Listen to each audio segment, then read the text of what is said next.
Christine Maignan, vous êtes présidente de la Fédération Sésame Autisme. Philippe Mouillet, vous êtes sénateur. Vous avez rédigé un rapport sur la question que vous avez rendu mi-décembre. C'est une histoire qui nous a un peu atterrés. Et apparemment, ça fait très longtemps que vous essayez d'alerter les pouvoirs publics. On en parle dans un instant, mais je vous propose d'abord de voir ce portrait signé de Mathieu Rapez. Elle raconte l'histoire de cette famille obligée de déménager dans le Nord pour pouvoir scolariser son enfant autiste. On regarde et puis on débriefe ça ensemble, juste après. C'est qui? Simba. Simba. Oui.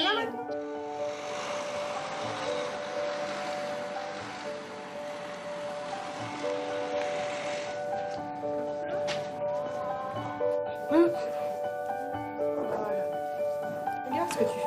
Regarde.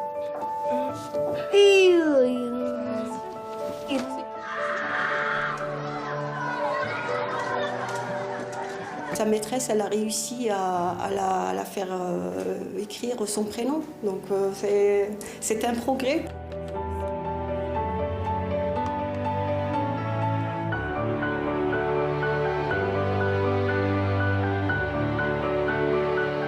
Il n'y a pas des classes spécialement, rien qu'avec des enfants autistes. Justement, nous, on trouve ça très riche parce que, comme ça, ils ont des contacts avec les autres enfants.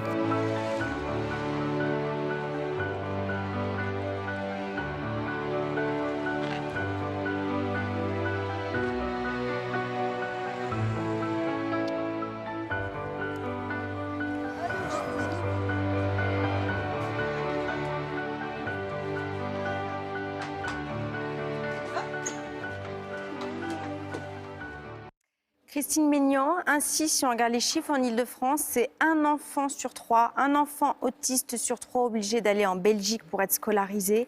47% des adultes. Comment se fait-il que la France ne puisse pas s'occuper d'eux? C'est notre interrogation également en tant qu'association de famille. Pourquoi nos enfants sont obligés d'être exilés de force?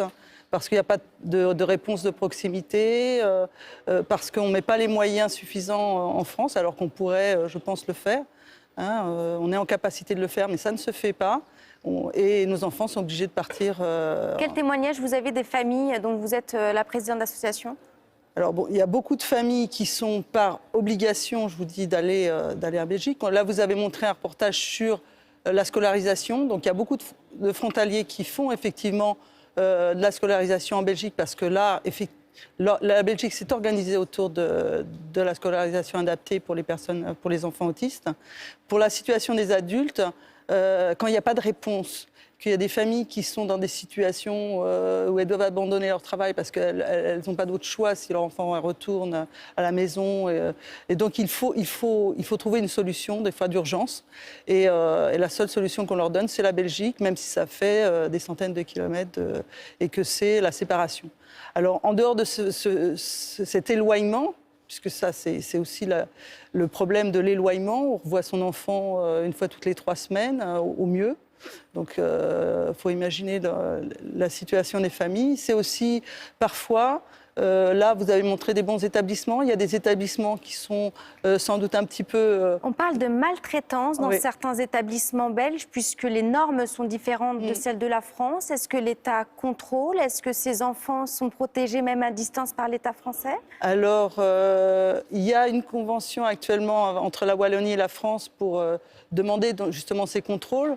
Pour l'instant, on va dire qu'il y en a eu depuis 2015, ça a commencé en 2015-2016, environ 14 sur plus de 200 établissements. Donc vous voyez un petit peu. C'est infime. Et sur ces premiers constats, il y a quand même la Wallonie qui reconnaît 7 établissements comme dangereux. Quel type de quel type de danger, quel type de maltraitance? Eh ben, c'est souvent des défauts de soins. Là, j'ai des témoignages d'une maman qui m'a écrit récemment parce que son fils de 22 ans, en quelques mois déjà, a perdu 20 kilos, a eu des traitements alors qu'on lui a pas annoncé.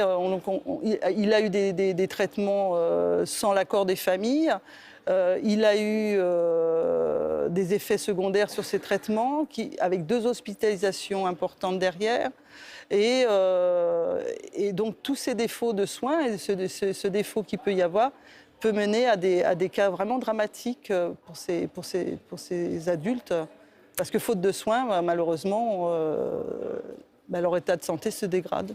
Philippe Mouillet, vous vous êtes saisi du dossier avec votre consoeur Claire-Lise Campion, sénatrice. Elle aussi, vous avez rendu un rapport. D'abord, c'est madame qui vous a alerté. Comment avez-vous entendu parler de ça et qu'avez-vous découvert ?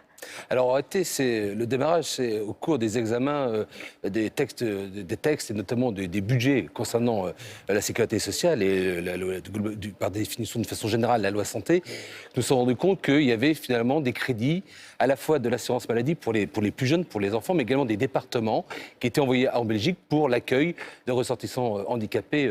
400 millions d'euros par an. 400 millions d'euros. Hein. Donc, c'est bien deux financements, l'État et les départements. Et donc, à partir de là, la Commission des affaires sociales du Sénat s'est saisie du sujet et nous a mandaté pour regarder un petit peu cette situation. Alors, c'est vrai qu'un certain nombre d'associations de parents avaient déjà alerté sur ce fait, mais donc on a souhaité justement aller plus loin et donc rentrer dans une démarche à la fois d'observation. Nous avons fait des déplacements, que ce soit aussi dans les départements frontaliers de la Belgique. Nous avons vu des établissements, nous avons rencontré les administrations pour avoir un peu une vision de cette situation et puis pour pouvoir mettre sur la table finalement cette problématique de façon à ce que l'ensemble des politiques se saisissent. Voilà. Alors, un rapport qui fait un peu de bruit, puisqu'on voit bien qu'aujourd'hui, les médias se mobilisent, et puis les associations, quelque part, ont quand même le sentiment d'avoir été entendues à travers ce rapport.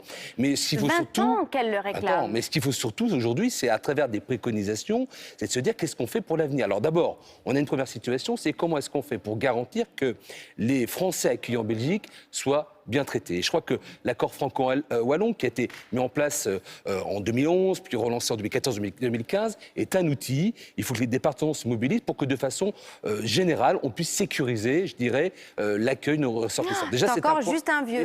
Hein. D'accord. Mais l'outil est en place. C'est-à-dire que là, aujourd'hui, on peut réellement imaginer qu'avec une volonté politique, et le gouvernement s'est quand même saisi de ce sujet-là, on puisse accélérer cette capacité à contrôler. Ça, c'est le premier volet. Puis une fois qu'on a fait ça, c'est comment est-ce qu'on fait pour, d'abord, stopper le flux, arrêter de faire en sorte qu'il n'y ait pas de solution pour les situations les plus compliquées, parce qu'en Belgique, ce sont souvent les cas les plus complexes. Hein. Et puis, en parallèle, comment est-ce qu'on fait pour développer nos réponses sur le territoire national est-ce que c'est pour faire revenir, je ne sais pas, les familles, puisque sur des est-ce qu'on a les moyens de créer des établissements à la hauteur de ce qui existe en Belgique ? Alors moi je pense raisonnablement que avec 400 millions d'euros par an.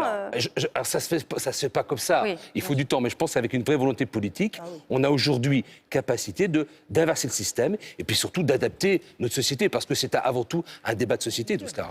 Merci à vous deux d'avoir été avec nous. Je sais que vous alertez notamment les candidats à la présidentielle sur cette question-là. Merci Christine Ménian d'avoir été avec nous, présidente de la Fédération Sésame Autisme, et puis Philippe Mouillet, sénateur bien évidemment. On retrouve cette chronique sur internet franceinfo.fr, la maison de la radio et les titres. À tout de suite.